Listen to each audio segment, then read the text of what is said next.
ในวันนี้ก็จะมาคุยกันในเรื่องของบุตรนอกกฎหมายเกี่ยวกับสิทธิ์ในการรับมรดกของบิดานะครับคำว่าบุตรนอกกฎหมายนะครับก็เป็นกรณีที่บุตรที่เกิดจากการที่บิดามารดาไม่ได้จดทะเบียนสมรสกันตามประมวลกฎหมายแพ่งและพาณิชย์นะครับเมื่อบิดามารดาจดทะเบียนสมรสกันแล้วนะครับบุตรที่คลอดออกมาก็จะมีสถานะทางกฎหมายกลายเป็นบุตรโดยชอบด้วยกฎหมายทั้งของมารดาและของบิดานะครับแต่ในทางตรงกันข้ามนะครับถ้าเกิดว่าบิดามารดาไม่ได้จดทะเบียนสมรสกันตามกฎหมายบุตรจะมีสถานะทางกฎหมายเป็นบุตรโดยชอบด้วยกฎหมายแค่ทางฝั่งของมารดาแต่เพียงคนเดียวนะครับสิทธิ์ของบุตรนอกกฎหมายในทางมรดกนะครับก่อนอื่นต้องทำความเข้าใจก่อนว่าในกรณีที่บิดามารดาไม่ได้จดทะเบียนสมรสกันนะครับแล้วก็คลอดบุตรมาระหว่างนั้นเนี่ยนะครับกฎหมายมีทางออกให้นะครับว่ากรณีไหนบ้างที่สามารถที่จะทำให้บุตรที่ไม่ชอบด้วยกฎหมายเนี่ยเปลี่ยนสถานะมาเป็นบุตรโดยชอบด้วยกฎหมายได้นะครับซึ่งในประเด็นนี้นะครับประมวลกฎหมายแพ่งและพาณิชย์มาตรา 1547 นะครับก็ได้กำหนดไว้นะครับว่าบุตรโดยไม่ชอบด้วยกฎหมายนะครับ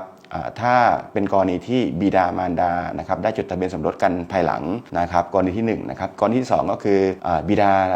จดทะเบียนว่าเป็นบุตรนะครับหรือว่าภาษาชาวบ้านเราจะเรียกว่าเป็นการจดทะเบียนรับรองบุตรนะครับแล้วก็อีกกรณีหนึ่งก็คือว่าเป็นกรณีที่ศาลพิพากษาว่าเป็นบุตรนะครับซึ่งถ้าหากได้ดำเนินการตามข้อใดข้อหนึ่งนะครับทั้ง3ข้อดังกล่าวแล้วเนี่ยบุตรดังกล่าวก็จะเปลี่ยนสถานะนะครับจากบุตรที่ไม่ชอบด้วยกฎหมายกลายมาเป็นบุตรโดยชอบด้วยกฎหมายของบิดาครับแล้วก็จะเกิดสิทธิ์ในทางกฎหมายมรดกโดยสมบูรณ์ทุกประการเหมือนบุตรที่ชอบด้วยกฎหมายครับ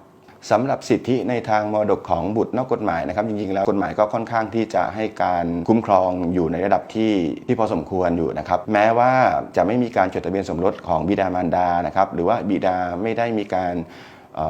จดทะเบียนรับรองบุตรนะครับหรือว่าศาลไม่ได้มีคำพิพากษาว่าเป็นบุตรนะครับแต่ถ้าเกิดว่ามีพฤติการนะครับเกี่ยวกับการให้การอุปการะเลี้ยงดูการแสดงออกกับบุคคลทั่วไปว่าเป็นบุตรนะครับการให้ใช้นามสกุลในกรณีแบบนี้นะครับก็จะทำให้เด็กที่คลอดออกมาจากบิดามารดาที่ไม่จดทะเบียนสมรสเนี่ยเขาจะมีสิทธิ์ในทางกฎหมายมรดกนะครับเท่าเทียมกับทายาทโดยทำคนอื่นๆทุกประการนะครับก็ฝากไว้ว่าถ้าจะรับรองสิทธิ์ของเด็กนะฮะบางทีเราอาจจะมีบุตรออกมาโดยที่อาจจะตั้งใจหรือไม่ตั้งใจก็แล้วแต่เนี่ยแต่เมื่อมีปัญหาที่เกิดขึ้นแล้วเนี่ยอาจจะต้องใช้วิธีให้การรับรองนะครับอาจจะให้การรับรองในทางกฎหมายนะครับจดทะเบียนรับรองบุตรหรืออาจจะให้การรับรองโดยพฤตินัยก็ได้ครับเพื่อจะทำให้เด็กคนนี้เกิดสิทธิ์ในทางกฎหมายมรดกขึ้นครับ